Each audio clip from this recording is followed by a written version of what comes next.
parks for the last couple evenings at the city council briefings.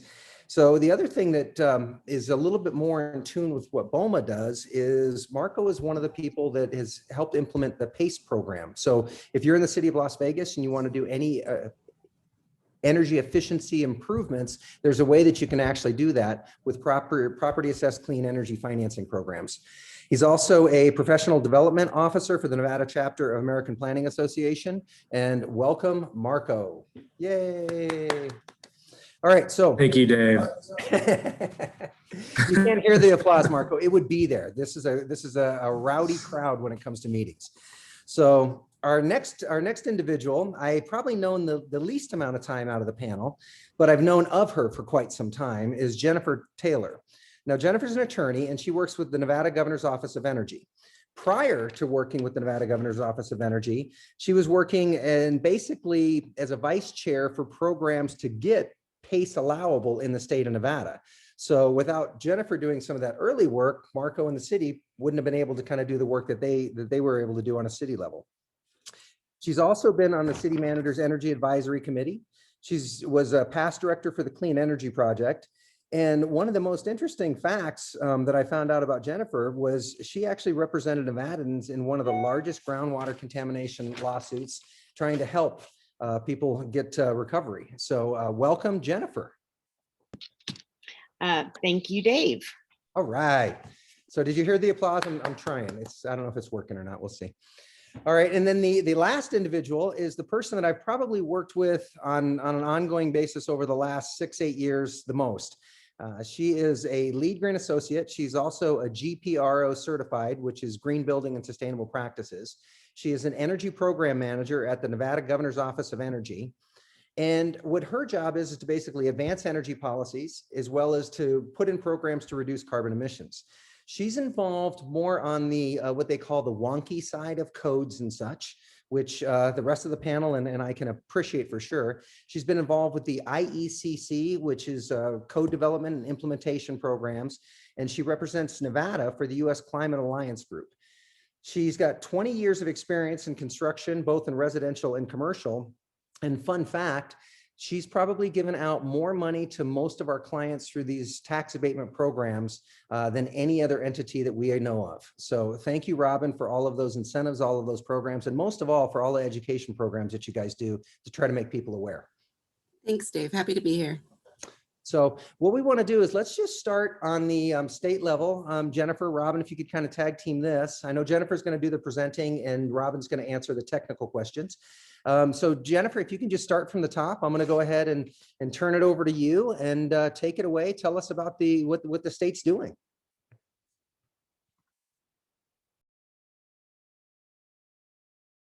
Sorry. You'd think a year into this, I would check the mic before I started talking. So thank you so much, Dave. And thanks again to BOMA for having us here today. And thanks to CALV for their support of this webinar. As Dave said, I'm Jennifer Taylor. I am the Deputy Director for Intergovernmental Relations. And on behalf of myself and Director Bob Zian, we are, again, so glad to be here. And I'm really glad to be joined by Robin. I'm going to do a broad overview. And then Robin, as Dave pointed out, is here for the technical questions. So broadly, what the Governor's Office of Energy does is ensure the wise development of Nevada's energy resources in harmony with local economic needs, and to position Nevada to lead the nation in renewable energy production, energy conservation, the exportation of energy, and transportation electrification. Our programmatic work really falls into those buckets, along with our work on Nevada's climate initiative. And speaking of our climate initiative, I want to talk a little bit about Governor Sisolak's clean energy vision. When he took office and was his first state of the state, he stated that he would not for 1 minute dispute the impacts that climate change was having on Nevada, and really recommitted Nevada to regaining its position as a clean energy leader. And looking to that clean energy leadership as a way to help grow our economy and again combat climate change. I'll talk a little bit on the next slide about the U.S. Climate Alliance, but they do studies and put out annual reports. And one of the things that they found in their last report was that of the 25 member states with the U.S. Climate Alliance, Nevada has experienced the most significant growth in clean energy jobs, with a 45.5% increase in clean energy employment between 2016 and 2019. A couple other quick statistics on the impact and import of clean energy employment. During the last recession, renewable energy development really provided a tremendous opportunity for jobs and for Nevada's economy. The Renewable Energy Tax Abatement Program that also comes through our office has created more than 11,500 construction jobs and brought more than $9 billion in investments to the state.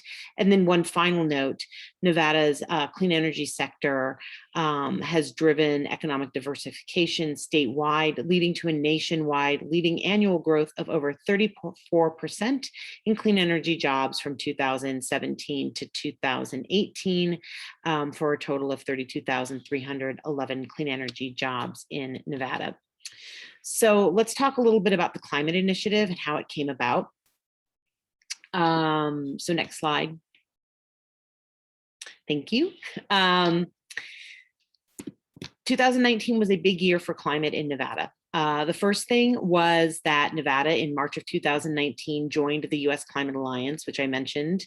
It is a bipartisan group of 25 states that made a commitment to meeting the targets of the Paris Agreement for carbon reduction. And both Robin and I work in working groups that help drive policy forward for all of the member states. Additionally, Senator Chris Brooks introduced Senate Bill 254, which was passed.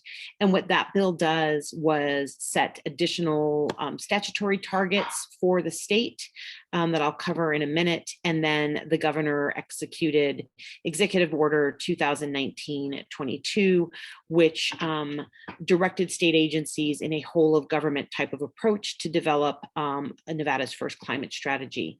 So just talking really quickly on Senate Bill 254 and the reduction targets that come with that bill.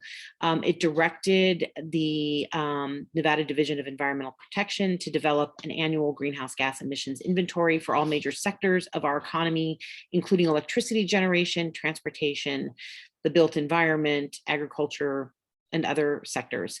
The legislation also set aggressive economy-wide GHG emissions reductions targets for the state. Starting with a baseline of 2005, the targets in the statute are 28% reduction by 2025, 45% by 2030, and net zero by 2050.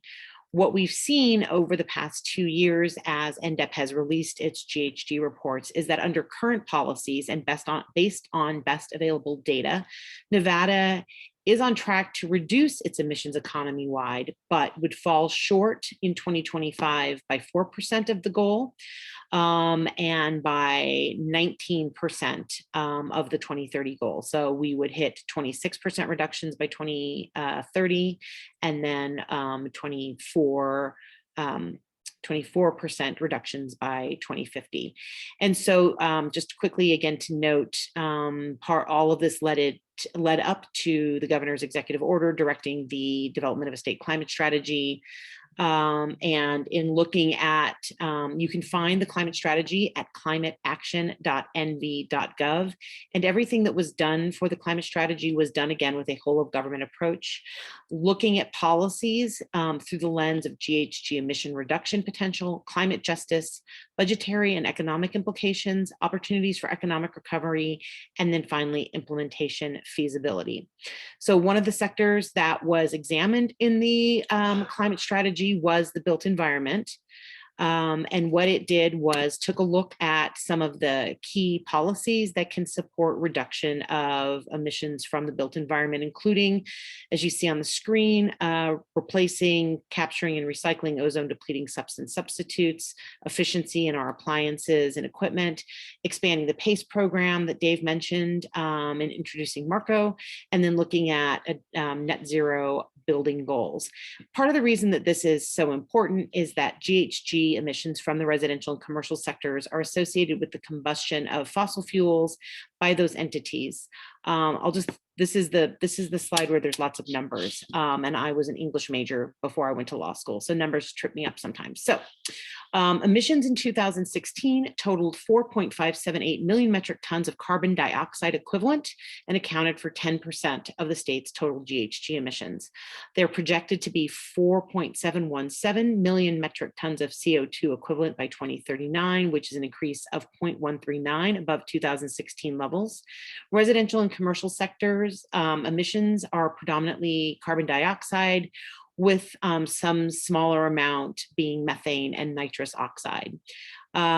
Residential and commercial sector emissions are tied directly to the population, economy, and the quality of the built environment. And that's where we'll start talking about the importance of codes. When homes and businesses were built, that's going to make a difference in terms of the quality of the built environment. How recently they may have been retrofitted with new windows, insulation, or appliances will also make a difference. Home and businesses use fossil fuels for heating, cooking, refrigeration, and in some cases, generating electricity. More recent building codes and requirements for appliance manufacturers mean that newly constructed buildings are more energy efficient and resilient to the increasingly hot summers and cold winters. As some of you may know, Nevada's large urban areas are ranked as some of the fastest warming cities in the country, showing the impacts of climate change. Emissions for these sectors were rated at 4.015 million metric tons of CO2 equivalent in 2005 and are projected to be 4.66 in 2025 and 4.772 in 2030. So let's talk about codes. Development and adoption of the energy codes can be instrumental in achieving our climate goals. The International Energy Conservation Code is developed, as I'm sure a lot of you know, on a triennial schedule through a fair, robust process that includes building officials, national builders, state government officials, and others that are responsible for the adoption of the codes. During the 2021 IECC development and adoption process, GOE participated along with our colleagues at the Nevada Division of Environmental Protection in the public comment hearings in Las Vegas and the online vote. Energy codes are projected to save US homes and businesses $126 billion between 2012 and 2040. These numbers were calculated with the assumption that new updated codes would continue to be adopted. Statewide IECC adoption ensures efficiency standards and lower energy bills for all Nevadans, including those low to moderate income communities. Additional benefits include healthier indoor environments and energy efficient homes and businesses for the decades that that building inventory will remain up. Adoption of energy codes therefore assists in meeting state climate goals.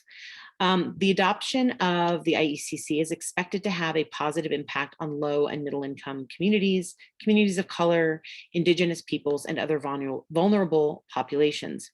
Efficiency requirements found in the IECC will lower utility bills, reducing the energy cost burden on each family. Energy burden is defined as the percentage of household income that goes toward energy bills such as electricity and natural gas. Studies show that low-income households have an energy burden that is 3 times higher than other households. Reducing energy costs would free up additional funds for households to put to other uses. So that's the residential space, but if you think about it again from the business and commercial space, this is also an important piece of operational costs for businesses. We know that operational costs can be heavily impacted by energy, and where those energy costs are reduced, that does help our businesses. be able to grow through additional investments, additional hires, and that really overall helps the economy.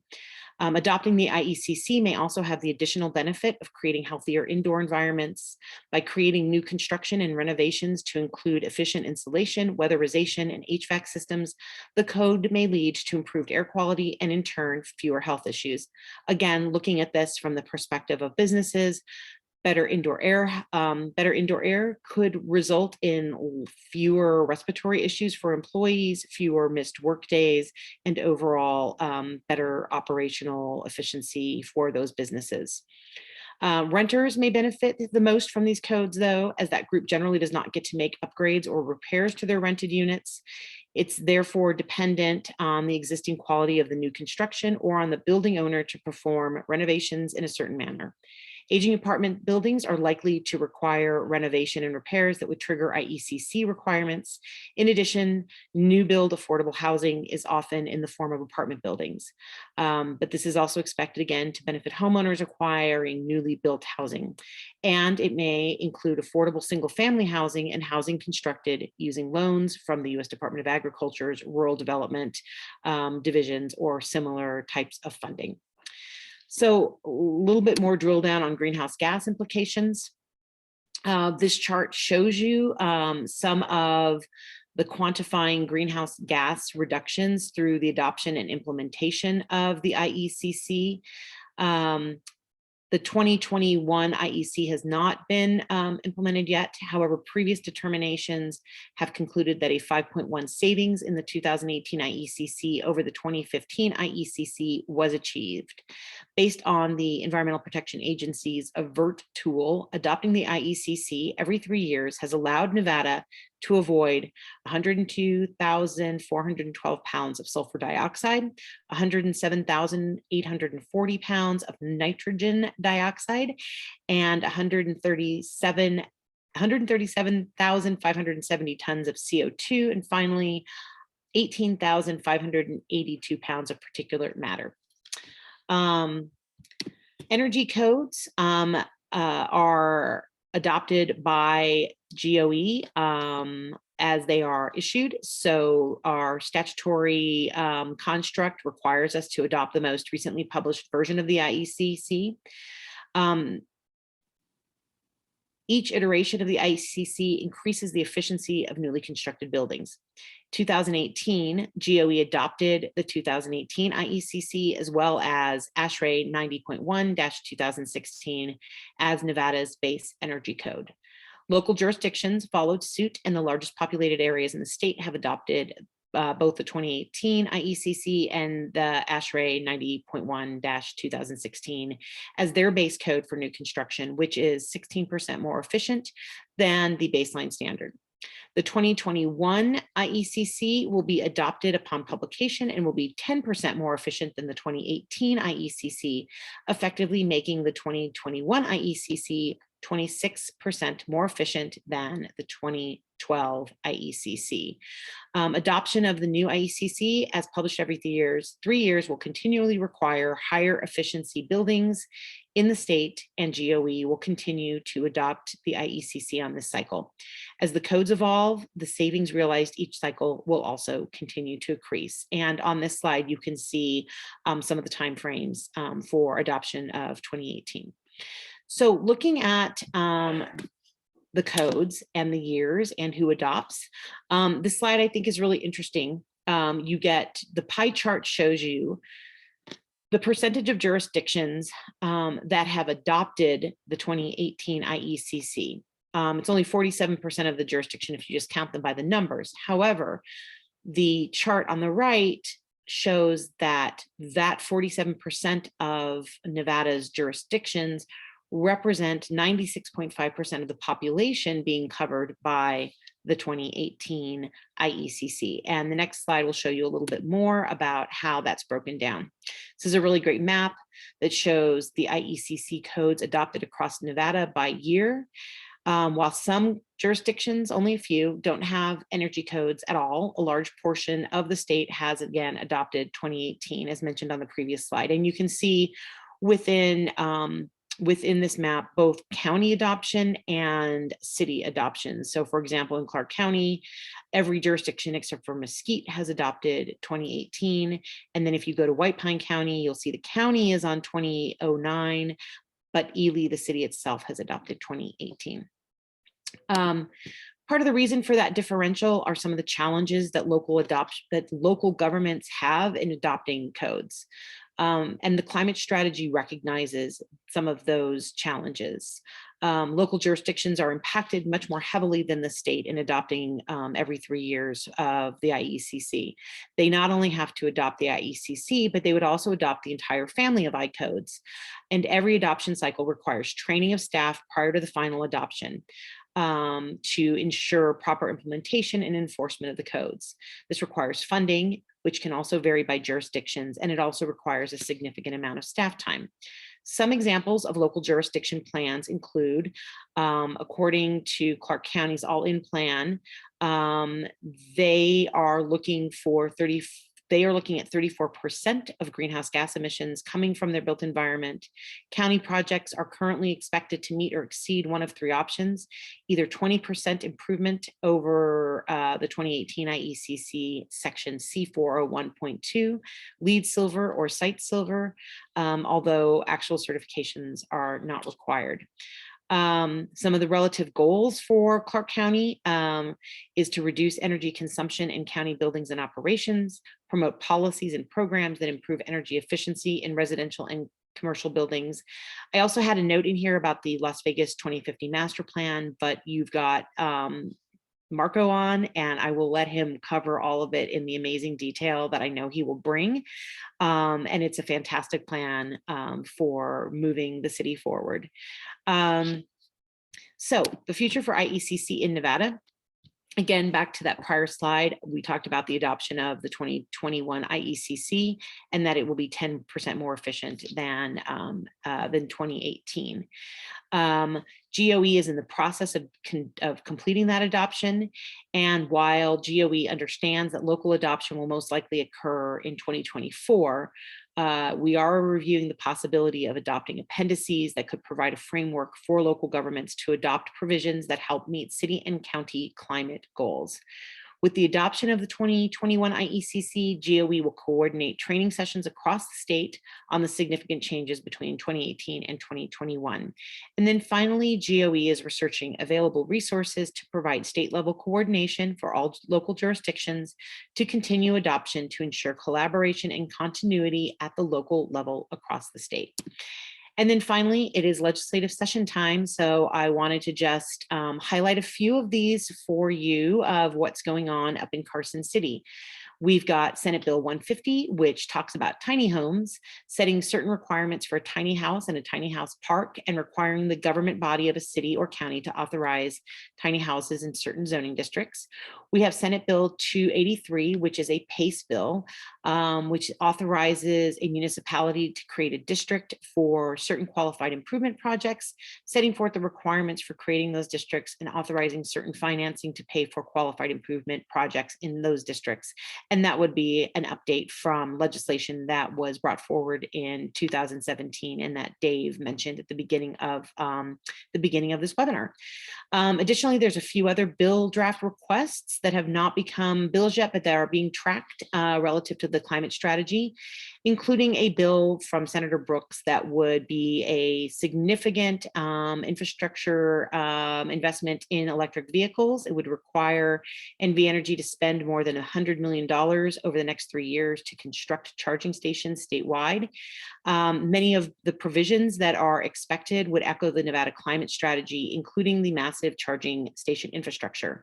Assemblywoman Leslie Cohen is sponsoring a bill requiring gas utilities to undergo a more exhaustive planning process before utility regulators approve new infrastructure paid for by ratepayers that could quickly become outdated amid a push to transition away from fossil fuels. And that is what the guts of that bill would describe and indicate. And then finally, Assemblyman Howard Watt's appliance standard bill will set appliance efficiency standards for 13 products not currently regulated by the federal government.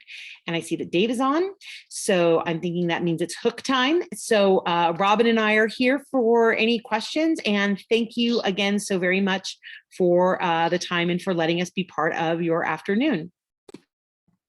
Yeah, not necessarily hook time, but yeah, we do need to get to Marco. One quick question before we move on. With the, you talk about improving codes. We know that the state's not all equal across the board. Why does improving codes help BOMA? I think that you could say improving codes helps BOMA because I sort of alluded to it.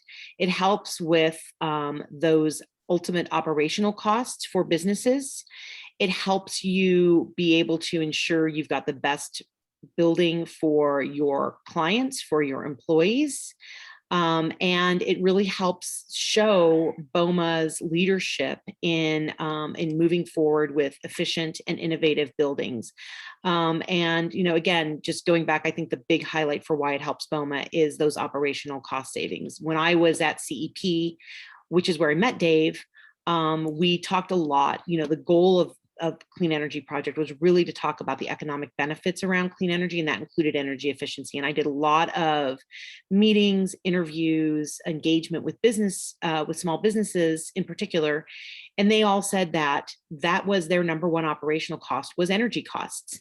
So the more you can drive those costs down through the development of energy efficient codes and improved and innovative codes, the more you as a business owner have the opportunity, again, to expand, to grow, to hire new employees, and to make additional investments in your business, which is all great for Nevada's economy.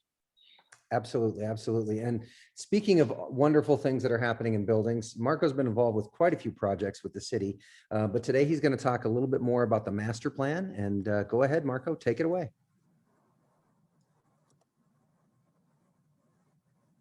Thank you, Dave. I appreciate the opportunity to speak with everyone today. So I'm going to describe this complementary effort to what Jennifer and her team and the state and in general have been working on for the past couple of years, and what this means for building owners and how it connects with green buildings, sustainability, and overall emissions reductions. So for more than a century, cities across the country have adopted master plans as a part of their city planning efforts. But they're general, comprehensive in nature, and they often identify long-term goals and solutions for future conditions. They cover a diverse amount of subject matter. So it allows for a city to prepare for change over time and guide future decision-making. So reflecting on the past decade, population has steadily increased across the state and in Southern Nevada in particular. And we experienced dramatic demographic and socioeconomic change, as well as weather the Great Recession. With our population expected to continue to grow, there's still going to be a need for new infrastructure and services, let alone address current issues like climate.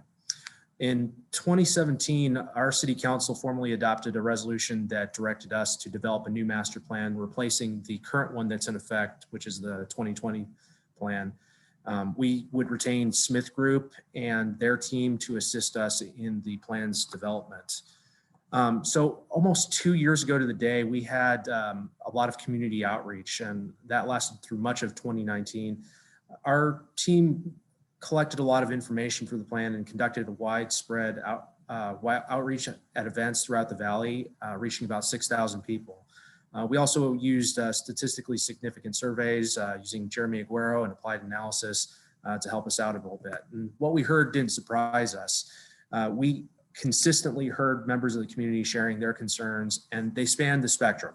Climate was certainly one of them, but we heard the most education, public safety, homelessness, the drought, and availability and accessibility of parks and open space.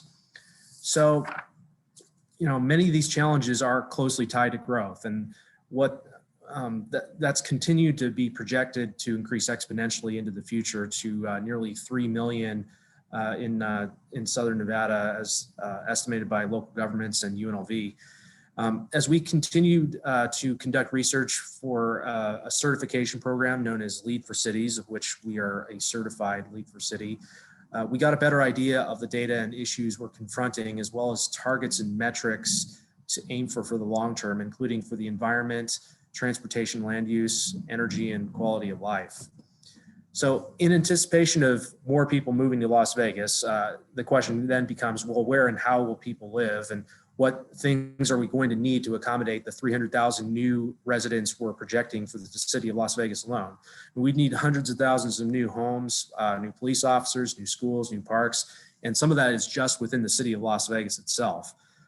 Even if the city doesn't meet these projections, it's still justifiable to have a plan like this to anticipate some degree of that growth. So based on our understanding of the existing conditions on the ground, we developed this vision statement that was presented to our Planning Commission and City Council. And ultimately, we want Las Vegas to be a leading, resilient, healthy city that's innovative and provides equal access to service, education, and jobs. And that's what the city aspires to be over the next 30 years. As we developed the plan, we used guiding principles from that vision statement and used it throughout. So we used them in goals, and we use those to describe the city's future desired condition and outcomes that describe specific measurable results. Key actions and implementation strategies describe how the city achieves those outcomes and overall the goal. But ultimately, we want Las Vegas to be an equitable and inclusive place. We want it to be sustainable and resilient to changing conditions. We want residents to be healthy and to continue to attract the best and brightest as a hub of innovation, and that residents have a community with a wide range of amenities available to them. So thus far, data from the outcomes that we got from Lead for Cities provide the foundation for drafting the content of the plan. Once the goals were developed, we prioritized them and shared it with our Planning Commission in September last year. And then we released a public draft and shared it with our stakeholders, in which we received hundreds of comments, and we assessed those and made some revisions to the plan. So I'd like to share an overview on the contents of it. As it was stated, the plan has direction and guidelines for future development, and it's implementation oriented. We have 5 chapters, an introduction, a chapter on land use, areas of the city, the environment, one on economy and education, another on public infrastructure systems and service delivery, and one on how the plan overall is implemented. I'll address the future land use plan because a lot of what is in the Nevada Climate Initiative and what's in our plan ties energy and transportation and land use all together, especially with respect to emissions. So this plan in particular prioritizes infill and redevelopment for a number of reasons. I mean, one, we're landlocked, but also, we want to focus in on specific corridors that have existing and future transit from RTC. So we have about 3,000 properties overall that we identified because of their location and alignment with that infill and redevelopment strategy. So focus in here on the purple and red and pink. The rest is existing residential, which is mostly yellow and orange, and then parks and open space are in green. As a part of the plan, we developed new place types, and that's the foundation for what zoning is. Although we're not technically changing the zoning at this time, that's something that we're going to be doing a little bit further down the road. But essentially those purple areas, those regional centers, we have downtown Las Vegas and Centennial Hills Downtown Center in the Northwest. We have linear corridors like Charleston Boulevard, Decatur Boulevard, Sahara Avenue, Rancho Drive, where we anticipate to see transit-oriented mixed-use development. At those intersections, we hope to intensify them a little bit more with transit-oriented development. And then we'll have other areas around the city where it might be appropriate to have smaller scale neighborhood-oriented town centers or village centers that are neighborhood serving and have general conveniences of life, or opportunities for redevelopment altogether, especially in areas where you might have a vacant store, an anchor tenant that's no longer there or something to that effect, or you have large parking lots where they just don't get used all the time. So it's our hope that over time, an auto-oriented arterial corridor like Charleston Boulevard here can be transformed into something like you see on the right. The other part of this chapter, I'll highlight some other points in the plan, but the other part of this chapter deals with the environment. So we have a detailed discussion here on the natural environment itself, several goals that discuss Southern Nevada and some of the issues we're going to be continuing to confront, including conservation of natural resources, parks and open space, air and water quality, environmental justice, health and healthy food access. All those are contained in this chapter of the plan. Our third chapter delves into some other issues that the public rated as a top priority and became ever more apparent as COVID-19 set in. Education, improving, not only new schools, but also improving the quality of K-12 education and tying workforce development opportunities with higher ed, whether CSN or UNLV. There's also a renewed outlook and optimism on our local economy, but it is abundantly apparent that economic diversification was necessary. And that's been a recurring theme over the years, and that's understood. But this is really the opportunity to jump in and focus in on the primary industries that align with the Governor's Office of Economic Development, the LVGEA, get in and make strategic investments and attract healthcare jobs, clean energy, light manufacturing to set us up for future economic success. We also looked at housing and homelessness, and the need for affordable housing continues to grow. And there's a lot of buildings that will be built as a part of that future growth and development. But right now, the vast majority of our housing is detached single family residential or apartment style multifamily. So increasing the diversity of housing is a recommended area of improvement. Our fourth chapter gets into public infrastructure and service provision, whether that's from the city or from utilities, other regional entities like SNWA or NV Energy. A lot of the goals deal directly with sustainability in our city and community. And here's where we find renewable energy recycling, greenhouse gas emissions reduction goals, and water conservation. So I'll jump into that a little bit more here in just a second to show you how these all tie together. Ultimately, the plan sets up this framework for implementation, and this can be done through a variety of different tools, whether it's done by city council or direct service provision or changes to policy. Some issues, though, are regional in nature, so we'll continue to collaborate with state, regional, local entities to address those challenges and achieve goals incrementally over time. But to monitor how we're doing, we'll be tracking all the outcomes in the plan and report them back to our city council, especially those top 50 by 50 that we hope to attain over the next 30 years. So to show what this means for building owners here, this is a snapshot of the energy and greenhouse gas emissions goals, two separate ones here.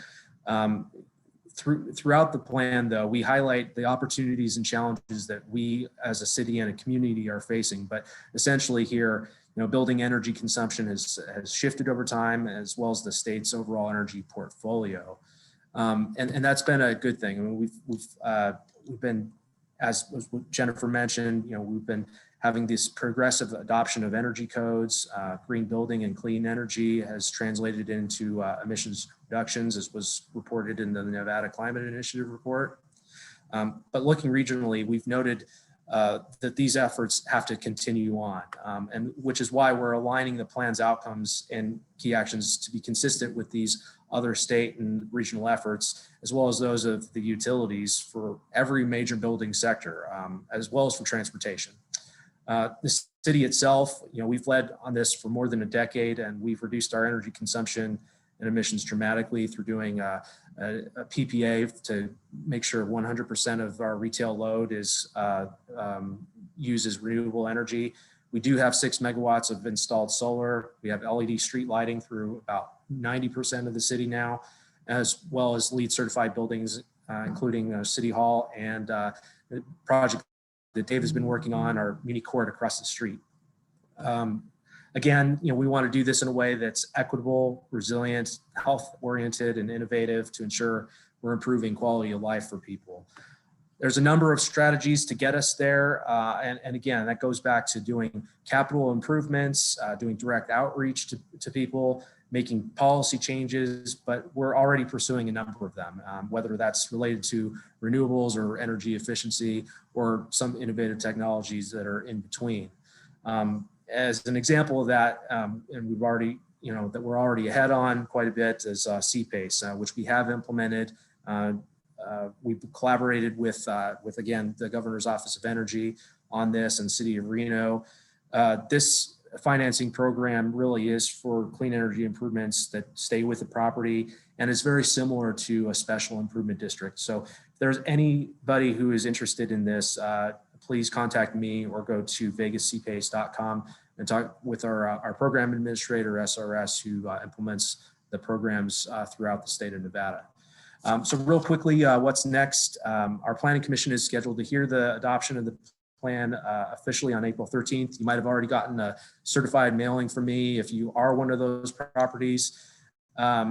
If recommended for approval, the City Council would hear this item on May 19th, and then we'll be going about doing some adjustments on zoning that's tailored to those land use changes.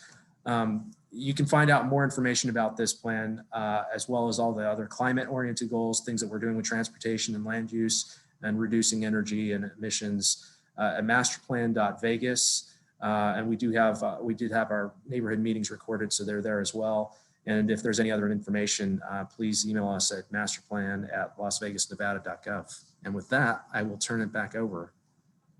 Thank you so much, Marco. I know we're running really a little bit behind here. So my only comment is I don't know if we're going to be able to dive deep into the well HSR as well as the Fitwell stuff, or if we just should go to questions for this section.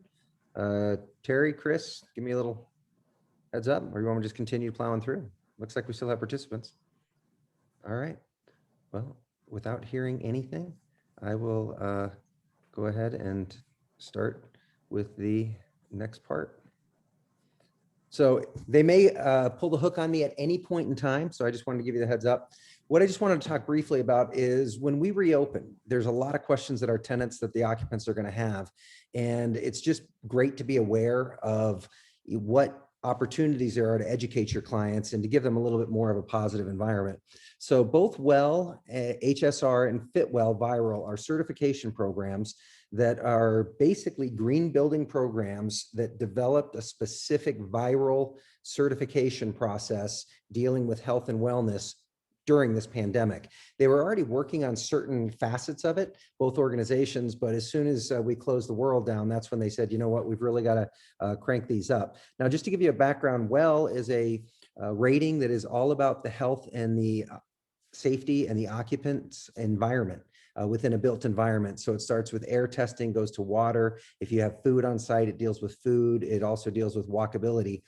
Fitwell is a little bit more recent to the game. They were actually established by both the CDC as well as the EPA was in a study with them using a lot of the Department of Energy's buildings.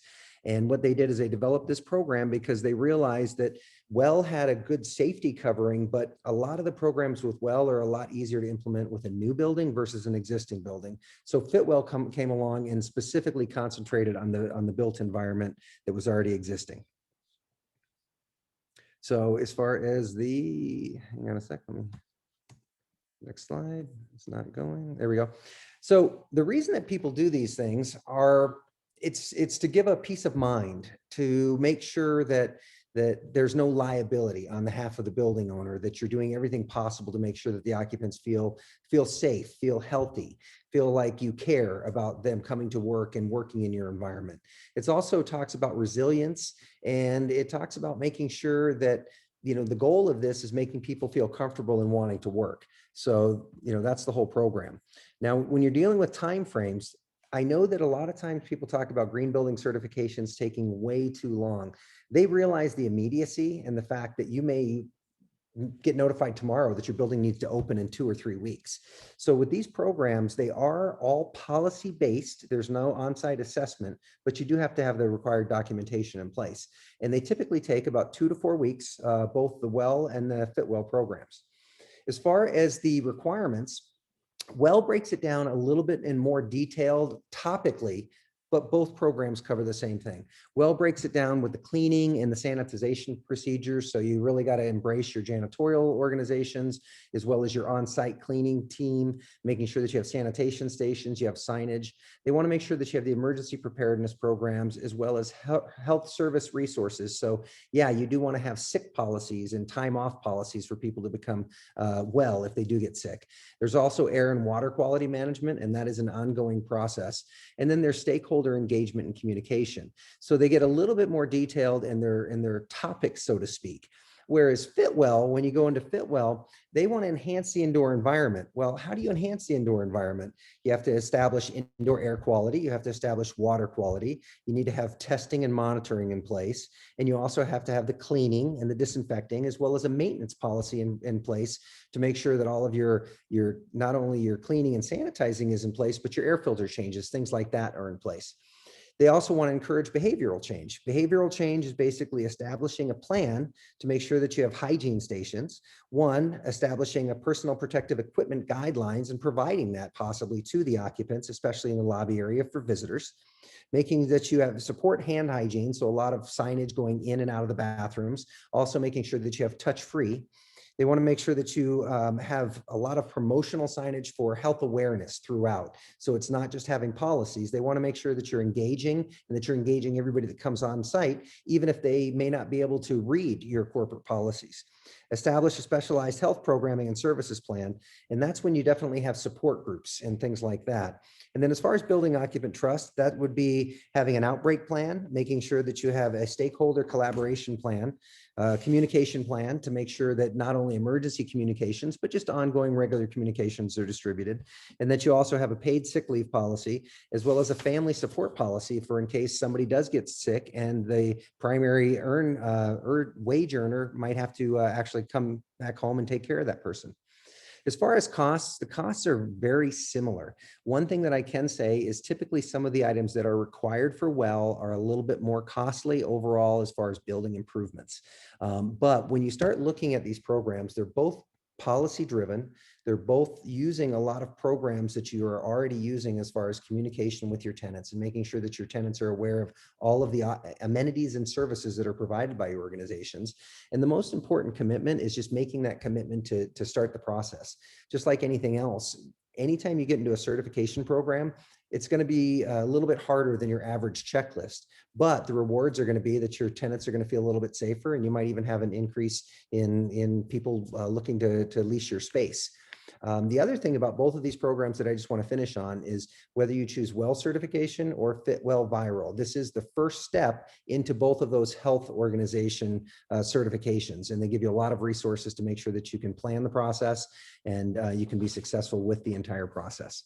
So that was it in a nutshell. I know it was a very quick program, but I did want to get that information out to you. And I guess at this point, what I'd like to do is if anybody is still left and there is a little bit of time for some questions and answers.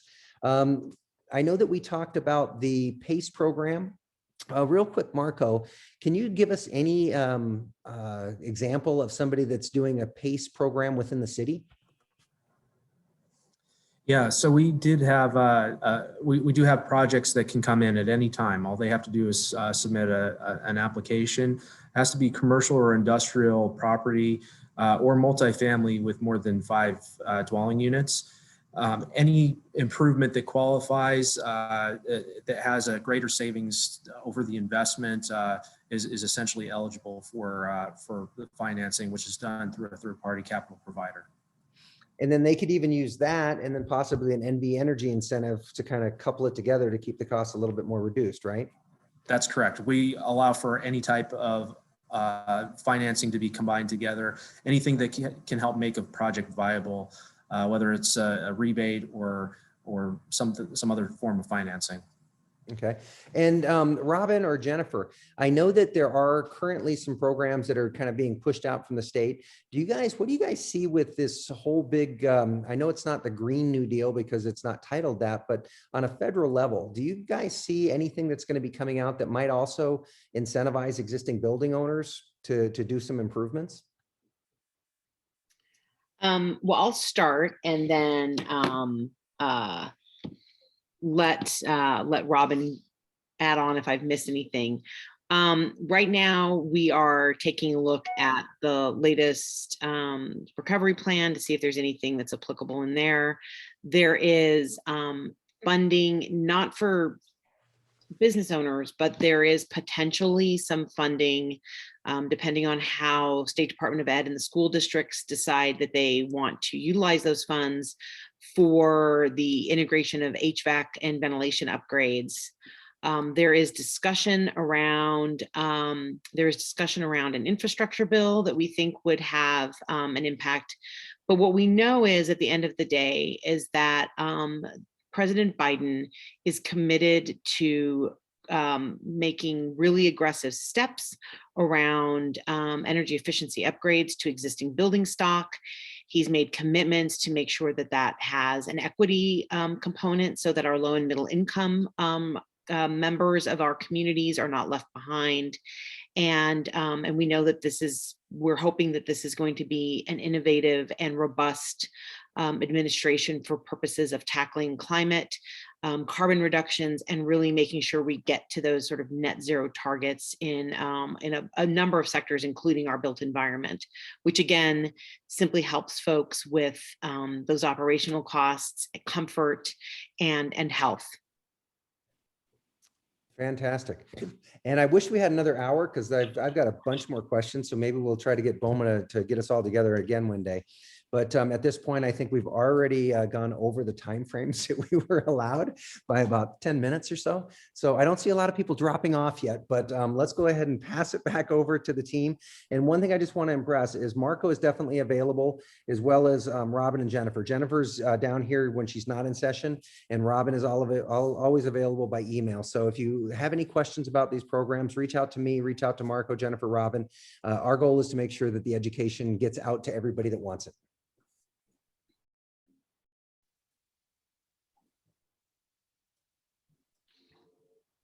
Great, thank you. Thank you to our panelists. That was great information.